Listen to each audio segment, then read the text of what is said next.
Hi, Baylee Cunningham here, Air Quality Specialist with the Environmental Health Department, and joining me today is Fire Marshal Brad Crisp, and we're going to talk about the burn ban.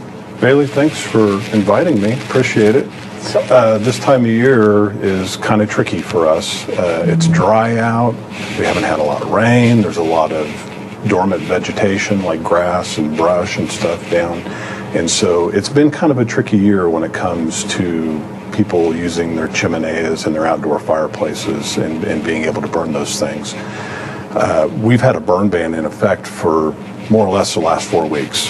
Well, that burn ban, those burn restrictions are going to continue through the month of April. So what all is included in the burn ban? I know that you mentioned barbecue pits, or barbecues and fire pits. So can people use their grills during the burn ban? Yeah, they can use their propane grills. In fact, they can also use their regular old charcoal burning grills. Those are okay as long as it's a cooking apparatus and it's designed for that. People can still use those. We want to encourage them to use them safely, of course, as we would any other time. Really, the burn restrictions fall more on the what we would call kind of voluntary burning stuff. You know, the chimenea, the outdoor fire pit, the little bonfire in the backyard.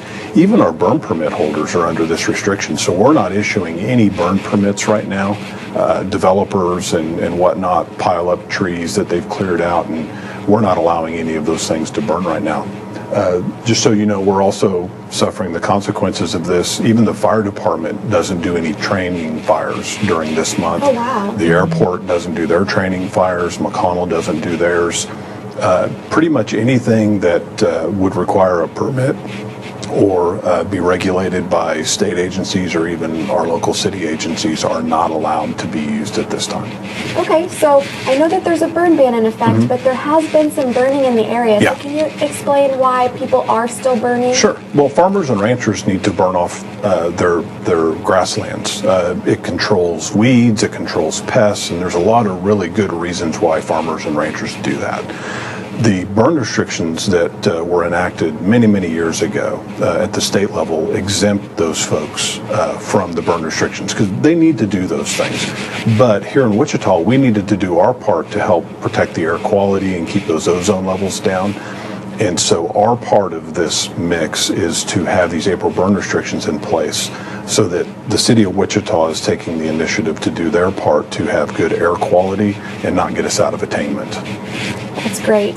And all of those things are really important in helping our air quality because there are so many things that we can't control, like the range burning and the agricultural burning. Absolutely. It's really important for us and community members to help keep air quality high by doing the things we can control, like do our part. That's right. Yeah, you know, so the April burn restrictions are important, but there's other things that we can all do. For example, the fire department has an idling policy where we don't leave our big fire trucks idling unless we absolutely have to. I mean, if we're at an emergency and they need to be running, they need to be running, but otherwise we turn them off.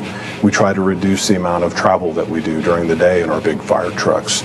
We try to refrain from mowing during the heat of the day. We'll do it early in the morning, or we'll fuel our trucks up later in the evening when it's cool, when those ozone concerns are going on. So and those are things that all of us can do. All of us can do that. All of us can do as community members as well. Yep. Well, thank you so much, Brad, for Absolutely. joining me today. Thanks for having me.